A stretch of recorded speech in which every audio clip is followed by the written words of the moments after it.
আচ্ছা সাইন ভাই, সত্যি কথা বলতে হচ্ছে এই যে আমার টক শোটা দিচ্ছেন এটা কিন্তু ভালো করে প্রচার করতে হবে, তা নাহলে কিন্তু আপনার কোনো টক শোতে কিন্তু আমি আর হাজির হবো না।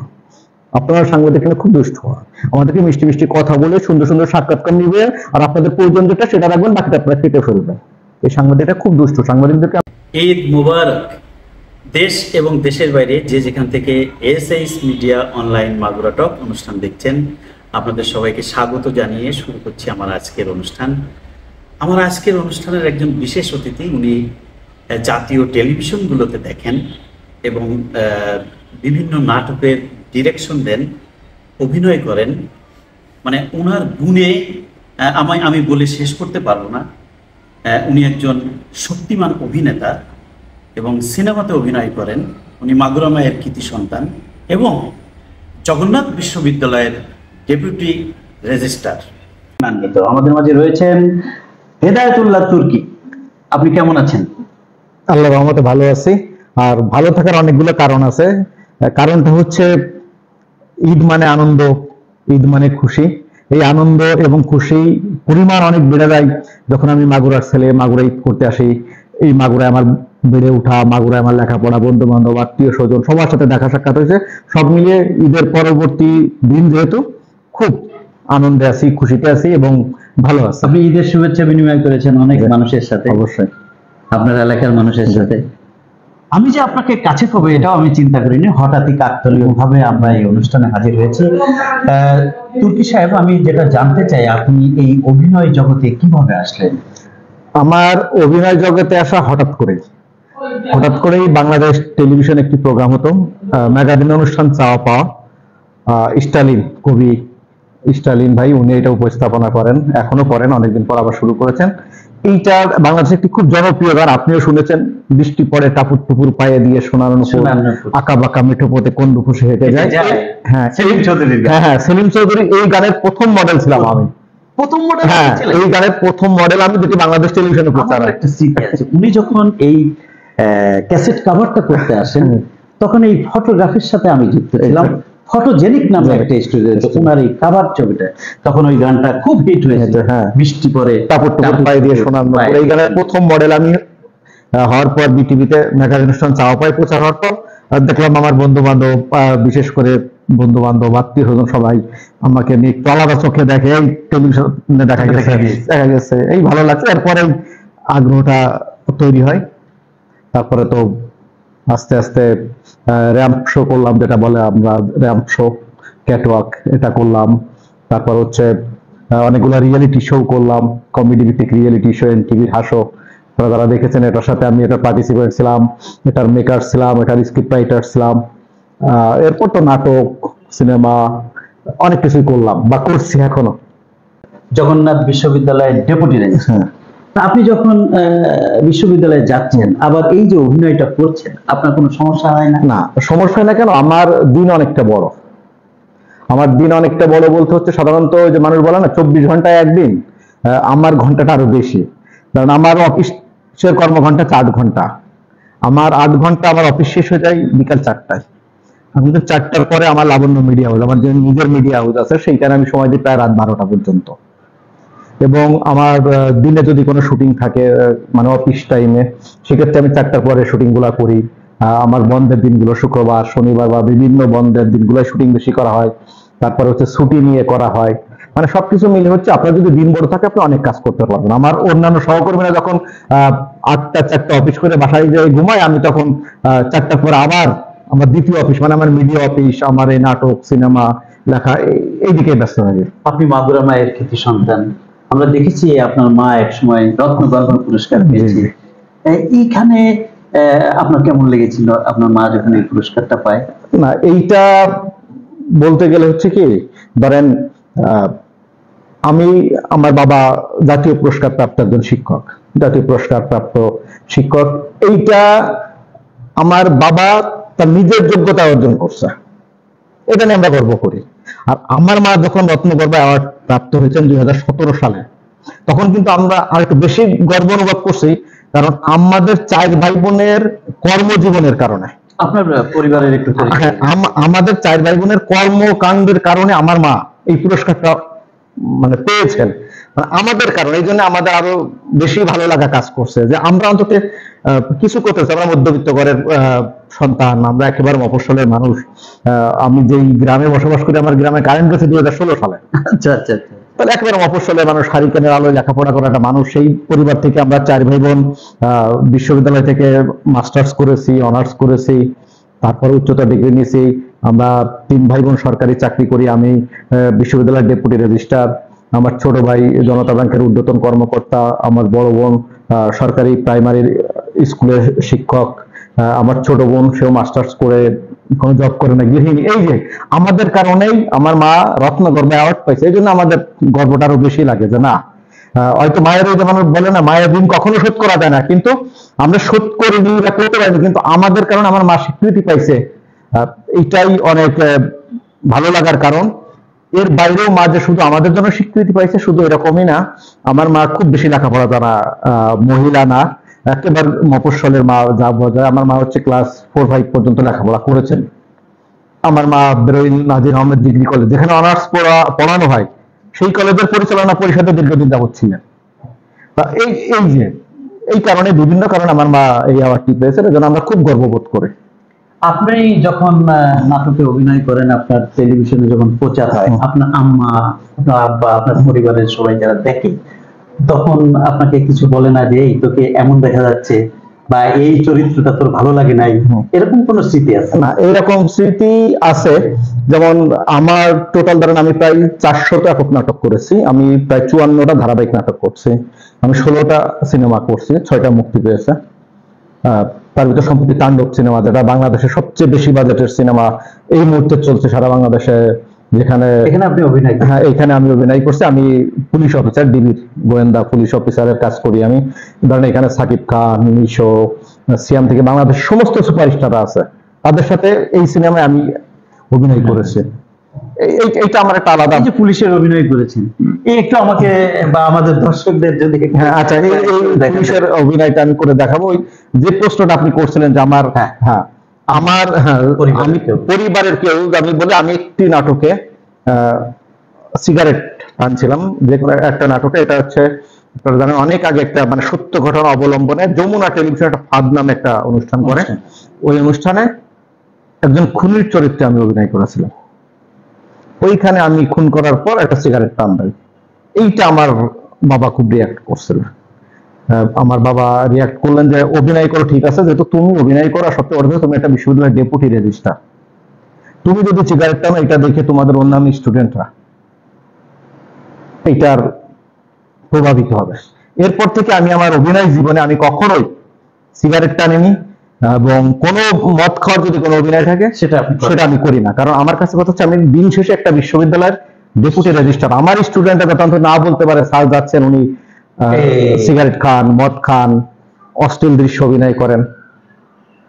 পুলিশের অভিনয় যখন করলেন, তখন একটু যদি পুলিশের অভিনয়টা একটু দেখাতেন। পুলিশের অভিনয়, হ্যাঁ, আমি তাণ্ডব সিনেমায় যেমন পুলিশের অভিনয় করেছি, আর অনেক নাটকে করেছি। আমার একটি নাটক মানে অনেক আছে না, ধরেন আপনি অনেক খাবার খান, কিন্তু একটি খাবার আপনার একটু বেশি ভালো লাগে। তা আমি 400 নাটক করেছি, 54টা ধারাবাহিক করেছি, তার ভিতরে যেমন 2টা ধারাবাহিক আমার নিজের কাছেই ভালো লাগে। অনেক সময় অনেক কাজ করে কিন্তু আপনার ভালো লাগে। সেটা হচ্ছে আমি দাদো নামে একটি নাটক করতাম, মাইনুল ইসলাম খোকন পরিচালিত, এটা নাগরিক টেলিভিশনের ধারাবাহিক দাদো। এই নাটক হচ্ছে আমি পুলিশের হাবিলদার, আমার নাম হচ্ছে শিরু, হাবিলদার শিরু। আমি নিজের মহাপণ্ডিত মনে করি, আমি মনে করি এই পৃথিবীর সবচেয়ে সাহসী এবং জ্ঞানী মানুষ আমি কোনো কারণে কপাল দোষে হাবিলদারে চাকরি করতে আসছে। প্রতিদিনই থানায় আসামি ধরার বিরাট পরিকল্পনা হয়, এরকম হয়। তো আমাদের অলিউল্লাহ রুমি ভাই যিনি মারা গেছেন, এখন বরিশালের ভাষা নাটক করতেন, প্রখ্যাত অভিনেতা রুমি ভাই গত বছর মারা গেলেন। উনি ছিলেন হচ্ছে ওই নাটকের দুর্ধর্ষ, ওনার নাম হচ্ছে গোলদার। দুর্ধর্ষ সন্ত্রাসী, ওনাকে কেউ ধরতে পারে না। আমি ওই থানায় জয়েন করার পর আমার ওসি আমাকে বললেন যে আপনি খুব সাবধানে চলাফেরা করবেন, গোলদার নামে একজন সন্ত্রাসী আছে, সে কিন্তু পুলিশও মেরে ফেলে, এত বড় সন্ত্রাসী, আপনি খুব সাবধানে, সে কিন্তু দাগি আসামি।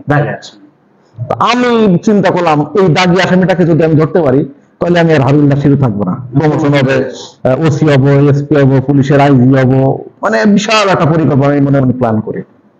করার পর ঘটনা চক্রে দেখি এক ভদ্রলোক শীতের দিনে আমরা শুটিং করি, চাদর পেঁচায় যাচ্ছে। আমি পানি খাচ্ছি, উনি এসে আমার কাছে একটু পানি চাইলো। হ্যাঁ। আমি সিভিল পোশাকে পানি দিলাম। দেওয়ার পর আমি বললাম যে ভাই আপনি কে? অপরিচিত লোক, আমি থানায় নতুন জয়েন করছি। বললো আপনি আমার চেনেন না? আমি সেই সেই গোলদার। আমার সবাই চিনে, আপনি চিনেন না? আমি বললাম যে আপনি কি সেই সন্ত্রাসী গোলদার? বললো হ্যাঁ। আমি বললাম যে শোনেন, আমি কিন্তু পুলিশের লোক, আমার নাম হাবিলদার শিরু, আজকে যখন আপনারা পাইছে আপনি আর পালাইতে পারবেন না। এই ধরনের ভাষায় বলতে? হ্যাঁ, একেবারে লোকাল ভাষায়। আমি যেরকম আমি আমার ম্যাক্সিমাম নাটকে আমি ভাইবের ভাষা ইউজ করি। আপনি আর পালাতে পারবেন না। আপনার চাদর খুলেন, খুলালাম। জামা গায়ে দিয়েছিল, জামা খুলাইছি। একটা গেঞ্জি গায়ে দিয়েছিল, গেঞ্জি খুলাইছি।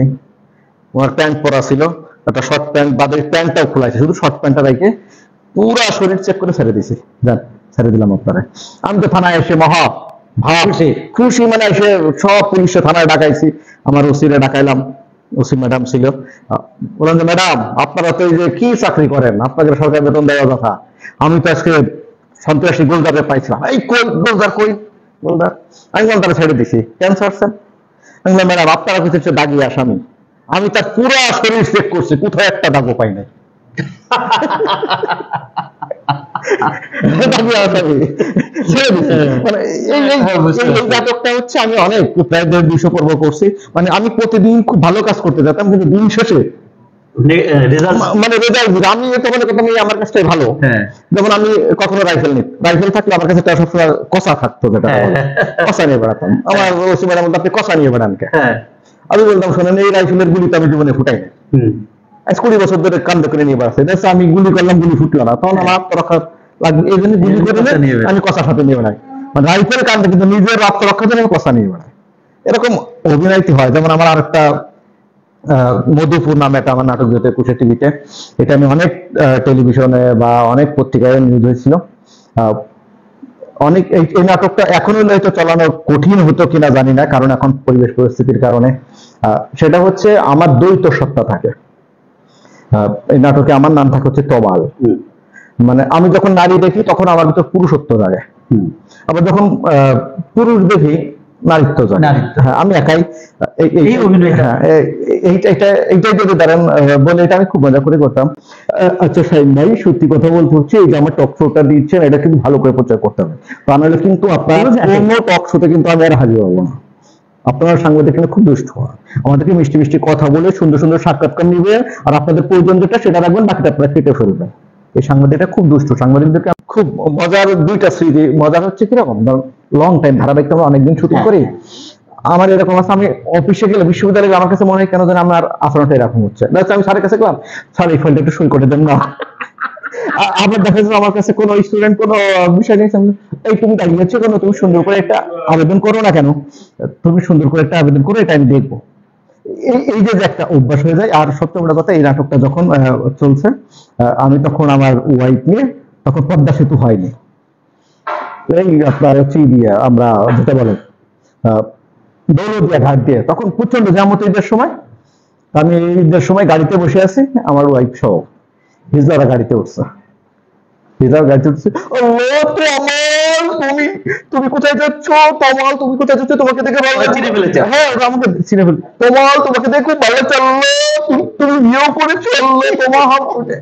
মানে আমি বইয়ের সামনে এত লজ্জা পাচ্ছি, মানে হিজলারা পারলে মানে আমি তাদের পক্ষে লোক, খুব আপনাকে মানে তারা বিশ্বাস করছে যে আমি সত্যি সত্যি মনে হয় ওদেরই লোক। অভিনয়টা এত ঢুকে গিয়েছে। হ্যাঁ, এইটা আমার বললাম না, কিন্তু এই নাটকটা করার পর আমি 1 বছর যাবত আমার কাছে বললাম না, ধরেন আপনার সাথে কথা হচ্ছে, চরিত্রের ভিতরে আপনি একদম মিশে গেছে এমন হয়েছে। হ্যাঁ, সাধারণ চলাফেরা একটা পর্বে আমাদের ধরেন একটা ধারাবাহিকে 7টা সিকোয়েন্স যায়, 7টা সিকোয়েন্সের 5টায় আমার যেত। মানে এই জন্য প্রচুর শুটিং করতে হতো আমার। এই জন্য বললাম, ধরেন আপনার সাথে যদি ওই নাটকের সময় দেখা হতো, তখন আমি কি বলতাম, আল্লাহ সাইমন কতদিন পর তোমার সাথে দেখা, আল্লাহ এই মানে তখন এরকম একটা আমি অফিসেও গেলে স্যার আমার এই ফাইলটা একটু সই করে দেন না স্যার, স্যার আমার কিন্তু 2 দিন ছুটি লাগবে স্যার। আমি এই যে হয়, আমরা যখন যেটা করি চরিত্রের সাথে আমরা মিশে যাই। আর কোনো বিশেষ স্মৃতি আছে বা অভিনয় করতে যে আপনার মানে মনে দাগ কাটে? না, এরকম হয়, ধরেন আমি এর এক ছোট ভাই বলি বা আমার এক শিক্ষার্থী, ও তৈরি করেছে, মেজবাউদ্দিন ওর নাম। এটি হচ্ছে সারা পৃথিবীর মানে আন্ত বিশ্ববিদ্যালয় যেটা বলে, আন্ত বিশ্ববিদ্যালয়ের একটা শর্ট ফিল্ম প্রতিযোগিতা হয়। পৃথিবীর 148টা দেশ অংশগ্রহণ করছে। এর থেকে সিলেক্টেড 11টা দেশ নিয়ে চূড়ান্ত প্রতিযোগিতা হয়েছে। ওইখানে আমার এই শর্ট ফিল্ম প্রশ্ন দেখবেন ইউটিউবে আছে। এইটা হচ্ছে আপনার ইউনেস্কো, তারপর হচ্ছে ইউএনডিপি, এই সংস্থাগুলো কর্তৃক নির্ধারিত। এটা সেরা চলচ্চিত্র হয়েছে। এটা আমরা 3 জন অভিনয় করি। এইটা যখন করতে গেছি তখন আমার খুব খারাপ লাগছে। সেটা হচ্ছে জাকাত নিয়ে করা। কোনো ঘটনা মনে আছে? ঘটনা হচ্ছে মানে কি, আমরা যে জাকাত দেই না, হ্যাঁ হ্যাঁ, মানে এই শর্ট ফিল্মে হচ্ছে অভিনয় করতে হ্যাঁ আমি অভিনেতা, মানে আমি যে জাকাতটা দেই, এই জাকাতটা আসলে গরিবের কোনো উপকারে আসে না। এইটা নিয়ে তখন উপলব্ধি হয়েছে আসলে ঘটনা তো সত্যি। এরকম হয়েছে আমার আরেকটা নাটক আমি করলাম, আরেকটা ধারাবাহিক নাটকেই। সেটা হচ্ছে আমি গরিব মানুষে খাওয়াই, মানে আমি খুব পয়সাওয়ালা, কিন্তু আমার বাড়ি থেকে গরিব মানুষ পছন্দ করে না, বাড়ি থেকে খাওয়াইতে পারি না, কিন্তু তাদেরকে আমি মাংস টাংস কিনে দেই। হ্যাঁ, এবং তখন আমি দেখছি বস্তিবাসীরে, মানে এই শুটিং এর সাথে ওদেরকে আমরা গোস্ত দিতাম। ধরেন হাফ কেজি গোস্ত দিলে ওরা যেই পরিমাণ খুশি হতো, মানে চিন্তাই করা যায় না। তখন আমাদের মনে হয়েছে যে আমরা কোথায় আছি আর বস্তিবাসী কোথায় আছে। একটা প্রেজেন্টেশন দেখতেছে, কিন্তু এর পিছনের যে গল্পগুলি, এর পিছনে ধরেন আমি একসময় কিন্তু প্রচুর মানে প্যারোডি গান করতাম, লিখতাম, এখনো গান লিখি। আমার লেখা গান নাটকে, সিনেমায় হয়েছে। যেমন আপনাদের যদি গান শোনাই, কারণ আমি যে এখন যেখানে বসে আছি সরকারি কলেজের পাশে ফুড কোর্ট, ফুড ক্যাফেতে আমি যে ফুড ক্যাফেতে বসে আছি, খুব সুন্দর পরিবেশে, এখানে রেকর্ডিংটা হচ্ছে। তখন কিন্তু এই সরকারি কলেজের সামনে এরকম কোনো ক্যাফে ছিল না, কোনো শুধুমাত্র চার দোকান বাজার কিছুই ছিল না, মাগুরার মানুষ যে বসে আড্ডা মারবে এরকম কিছু ছিল না। তখন আমি সরকারি কলেজে আমাদের যে পুকুর পাড়েই যে হোস্টেলে থাকতাম, প্রত্যেক সোমবার এবং শুক্রবারে আমাদেরকে স্পেশালি একটু রুটি খেতে দিত, আর অন্যদিন খিচুড়ি খেতে দিত। তখন অনেক সময় খাবার আসতে দেরি হলে, তখন তার এরকম নাই যে একটা হোস্টেল থেকে বেরোয় আমার এরকম ফুড ক্যাফে আছে এখানে আসবো খাবো আড্ডা মারবো, এরকম না। তখন আমরা বসে বসে একটা গান গাইতাম, সেই গানটাই শোনা। সোমবার আর শুক্রবারটা বাজবে যখন 8:30, ক্লাসে বসে ভাবি কখন খাবো পরোটা, পরোটা ভালো লাগে না রে, ধরে পিঠে বাবুর সিরে, বেশি পক করলে ফাটাই দিবি নাকটা, কখন খাবো পরোটা। তখন পরোটা খাওয়ার জন্য আমাদের এই হোস্টেলের আমাদের ইংলিশ ভাই রান্না করতো, তার জন্য ওয়েট করতে হতো। আর এখন মাগুরাবাসীর পরোটা বলেন বা সুস্বাদু খাবার যা খাওয়ার জন্য কোথাও যাওয়া লাগবে না, এই ফুড ক্যাফেতে আসলে নানা সুস্বাদু বিভিন্ন আইটেমের খাবার আপনারা খাইতে পারবেন। গান নিয়ে আরেকটি মজার কথা বলি, দেখবেন এই যে আমরা যারা মাইগ্রের লোক, যখন এই যে মাইগ্রো আসি বা বাড়ি আসি, তখন কিন্তু আমরা একেবারে লোকাল ভাষায় কথা বলি, কেমন আছি, তোর মা কেমন আছে, ভাই কেমন আছে, এই যে একটা লোকাল ভাষা যেটা চলে আসে, এটা অটোমেটিক্যালি বাতাস পেলে হয়, মাগুরা বাতাস লাগলে এইটা হয়। তা আমি একবার কুষ্টিয়ায় একটা কলেজের প্রোগ্রামে গেছিলাম, তো ওইখানে দেখি পরে একটা স্কুলেও গেলাম, প্রাইমারি স্কুলে ঘুরতে গেলাম। তো এক বাচ্চারা বললাম যে একটা কবিতা শোনো। তো বললে আঙ্কেল কি কবিতা শুনবেন বলেন। আমি বললাম আচ্ছা তুমি টুইঙ্কেল টুইঙ্কেল করতে, হ্যাঁ আঙ্কেল আমি কিন্তু টুইঙ্কেল টুইঙ্কেল কবিতা পারি, শোনাবো। আচ্ছা শোনো। সে আমাকে টুইঙ্কেল কবিতা শোনালে এরকম, ও টুইঙ্কেল রে twinkle little star how I wonder you, above the world so high diamond in the sky। গুরুমন পরবাসী, এটা হয় মানে ওরা তো লালনের দেশের লোক, মানে ওদের কবিতায় লালন চলে আসে।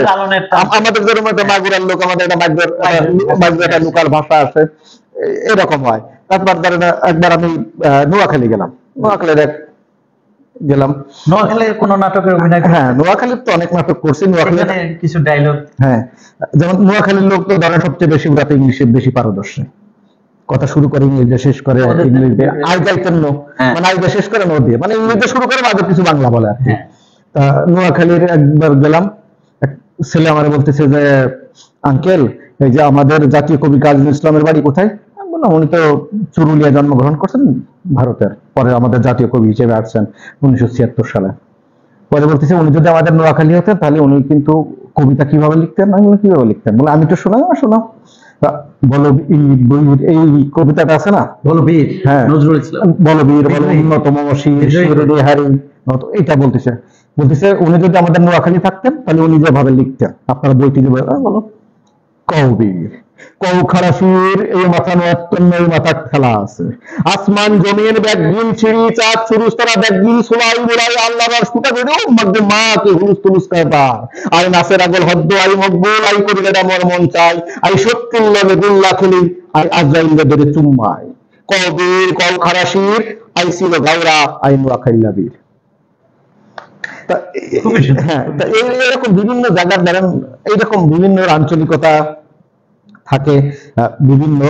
আর আপনি শুরুতে যেটা একটা বললেন যে অ্যাওয়ার্ড প্রোগ্রামের কথা, অ্যাওয়ার্ড প্রোগ্রাম, এই যে অ্যাওয়ার্ড প্রোগ্রাম হচ্ছে দেখবেন আমাদের দেশে আমার দুইটা শো হয়, একটা হচ্ছে উদ্যোক্তার হাট, আর একটা হচ্ছে লাবণ্য অ্যাওয়ার্ড। উদ্যোক্তার হাট একটা জিনিস লক্ষ্য করেছি, দেখেন আপনি তো ঢাকাতে আছেন, আমি চিনি আপনাকে, আপনি সেখানের মানুষকে তো দেনই যারা এইসব কাজের সাথে যুক্ত আছেন, কিন্তু আমি দেখেছি আপনি মাগুরার মানুষকেও নিয়ে যাওয়া, এটা কিন্তু আসলে কেউ নেয় না, কিন্তু আপনার ভিতরে এই যে মাগুরাকে ভালোবাসি, মাগুরাকে নিয়ে স্বপ্ন দেখি, এটা আপনার ভিতরে কাজ করে। আমি কাছে থেকে আপনাকে এইটা কাজ করে না, এটা হচ্ছে আমার দায়বদ্ধতা। দায়বদ্ধতা কেন, ধরেন এই বছর আমাদের লাবণ্য অ্যাওয়ার্ড আমরা দেশের আমরা 12টি সেক্টরে খ্যাতিমান যারা আছেন একেবারে রুট লেভেলের লোকজনদেরকে দিচ্ছে। ধরেন যাদেরকে কখনোই মানুষ অ্যাওয়ার্ড দেয় না, যদি আমি বলি ধরেন সাকিব খানের এই সুন্দর লোক, হিরোদের এই সুন্দর লোক, আপনি জানেন ইন্ডিয়ান বিখ্যাত ক্রিকেট প্লেয়ার রাহুল দ্রাবিড় থেকে শুরু করে বিরাট কোহলি, চুল যিনি কাটেন তিনি আমাদের বাংলাদেশের, আচ্ছা আচ্ছা আটটার নাম, আমি কিন্তু তাকে অ্যাওয়ার্ড দিয়েছি। হ্যাঁ হ্যাঁ, এটা কিন্তু দেশের মানুষরা তখন তো চিন্তা করে ও নাপিত, ও কেন, কিন্তু আমার কাছে মনে হচ্ছে না ইন্ডিয়ান প্লেয়াররা বাংলাদেশে আসে অথবা তাকে ইন্ডিয়ায় নিয়ে বিরাট কোহলির চুল মানে হেয়ার ড্রেসিং করে আমাদের বাংলাদেশে আক্তার নামের ছেলেটা, আমরা তাকে অ্যাওয়ার্ড দিয়েছি। আমরা একটা রুট লেভেলের, যেমন আমার মাগুরায় আমরা একটা সামাজিক সংগঠনকে, আমরা দুইটা সামাজিক সংগঠনকে অ্যাওয়ার্ড দিচ্ছি, একটা হচ্ছে রাজবাড়ি ওরা ব্লাড নিয়ে কাজ করে ওই ক্লাবকে, আরেকটা হচ্ছে আমাদের এইদিকে বড় জোকা নামে একটা জায়গা আছে কান্ডারি যুব সংঘ, ওরা ইয়াং ছেলে পেলে, ওরা ঈদের সময় নিজেদের পকেটের পয়সা, ওরা কিন্তু কারো কাছে 10 টাকা চাঁদা নেয় না, এই টাকা দিয়ে ওরা নিজেরা ছাত্র, সবাই ছাত্র, হার চাঁদা দিয়ে এই চাঁদা দিয়ে ওরা 400-500 লোকের খুব বেশি কিছু দিতে পারে না, হয়তো সেমাই চিনি টিনি মিলা হয়তো 100 টাকা থাকে, কিন্তু 500 বারকে দিচ্ছে তাদের নিজের টাকা, তারা কিন্তু কারো কাছে চাঁদা নেয়নি, কোন নেতার কাছে না, তাদের কাছে কোনো নেতার সংযোগ নাই, নিজেরা তাদেরকে আমরা দিচ্ছি, আমরা এরকম রুট লেভেলের লোকজন উঠাই নিয়ে এসে দিচ্ছি। আমাদের কাছে কথা হচ্ছে আমরা অনেক দিন অ্যাওয়ার্ড প্রোগ্রামে বড় বড় সুপারস্টার সিঙ্গার, সুপারস্টার হিরো হিরোইনকে দেবে, আমরা হচ্ছে রুট লেভেলের, একটা রুট লেভেলের একজন সাংবাদিক বহুত গুণায় থাকে, তিনি সুন্দর একটা অফিসার করছেন, আমরা তাকেও দিচ্ছি।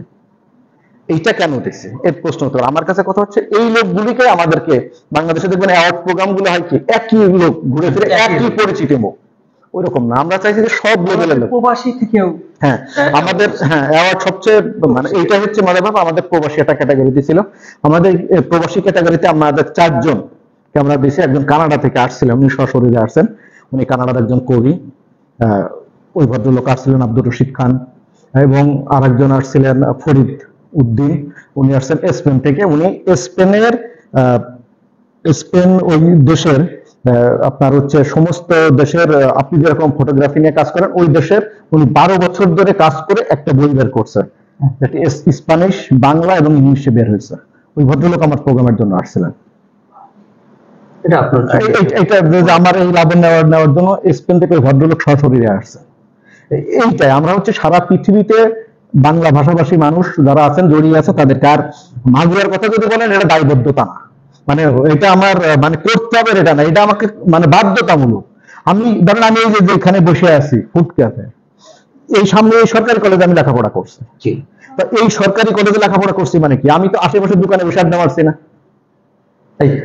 আমি যখন সাইকেল চালাইছি আমার সাইকেলটা কোনো না কোনো দোকানের সামনে রাখছি না, তো আমি এইখানে কোনো না কোনো হোটেলে খাইছি, এই মাগুরায় যখন থাকছি এই হোস্টেলে যে রান্না করছি, আমি গত বছর আমি আসছিলাম বইমেলায়, আমার ইউনুস ভাইয়ের সাথে আমি দেখা করলাম, কারণ আমার কাছে কথা হচ্ছে আমি মফস্বলের গ্রামের ছেলে, আমি 2 বছরের সরকারি কলেজে হোস্টেলে থাকছি, আমাকে রান্না করে খাওয়াইছে। ইউনূসের সাথে দেখা ইউনূস ভাই আমাকে রান্না করে খাওয়াইছে, ইউনূস ভাই আমাকে রান্না করে খাওয়াইছে।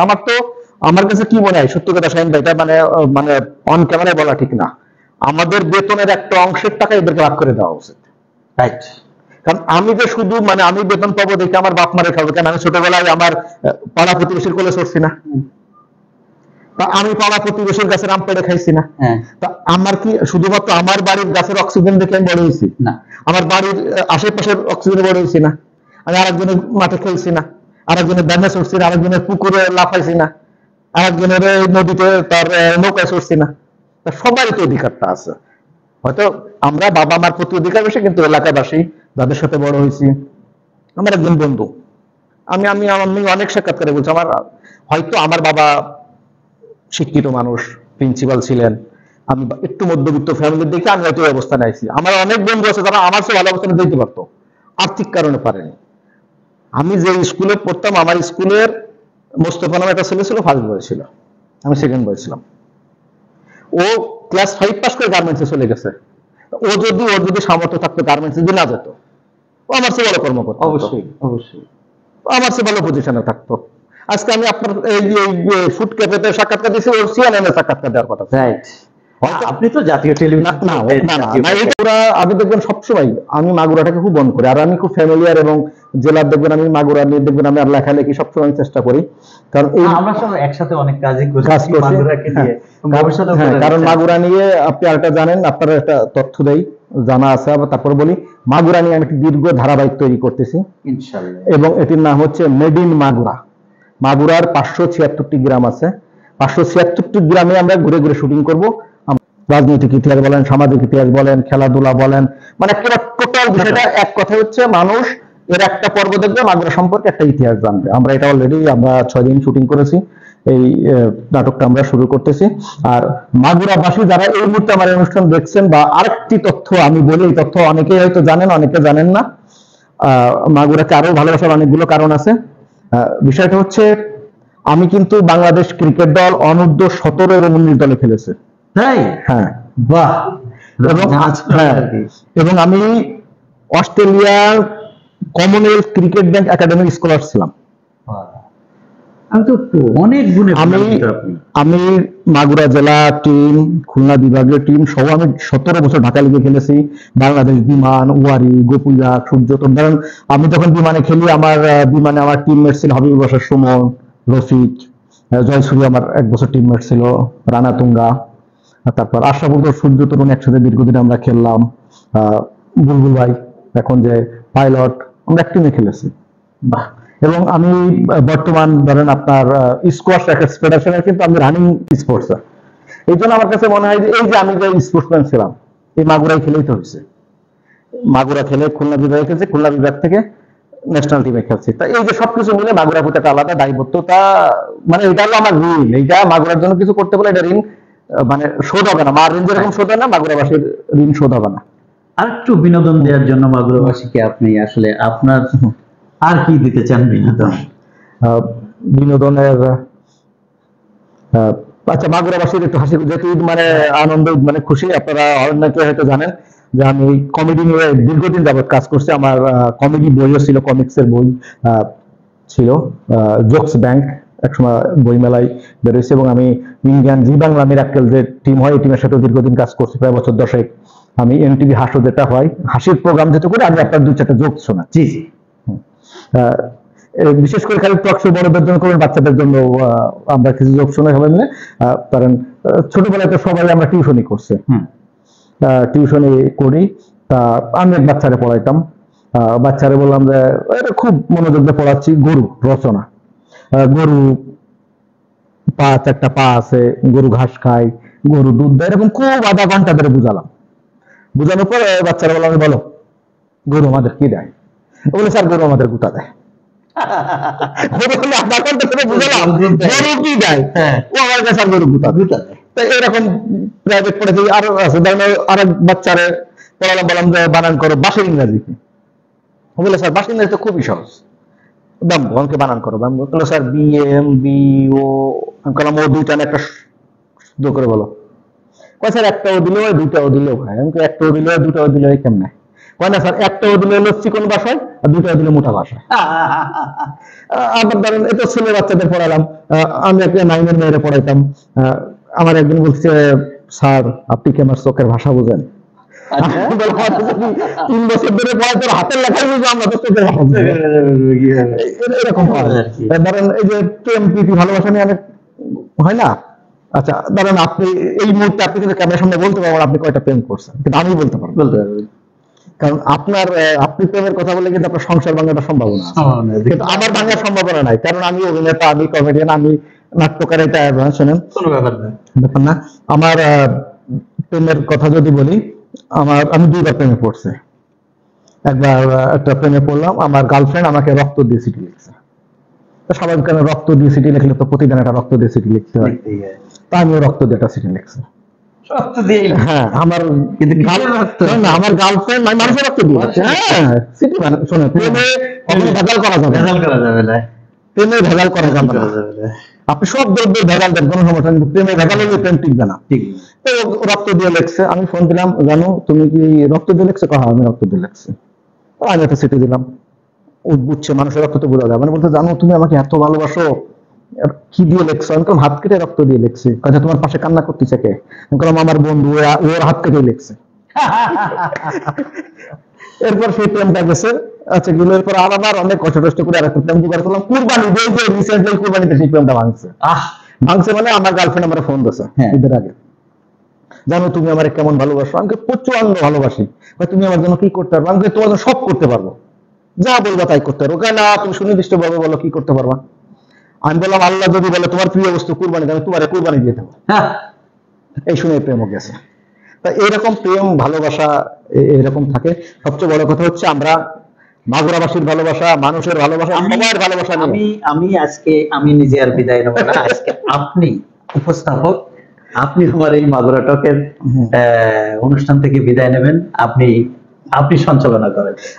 আসলে বিদায় মাগুরাবাসীর কাছ থেকে আমরা বিদায় নিতে চাই না। মাগুরাবাসী হচ্ছে মাগুরাবাসী পৃথিবীর যেখানেই যাই, পৃথিবীর যত মানুষই আসুক, পৃথিবীর সবচেয়ে ক্ষমতাশালী ব্যক্তি যদি ডোনাল্ড ট্রাম্প একদিকে থাকে আর মাগুরার একজন রিক্সাওয়ালা যদি একদিকে থাকে, আমি মাগুরার রিক্সাওয়ালাকে বুকে জড়িয়ে ধরবো, কারণ আমি মাগুরার মানুষ।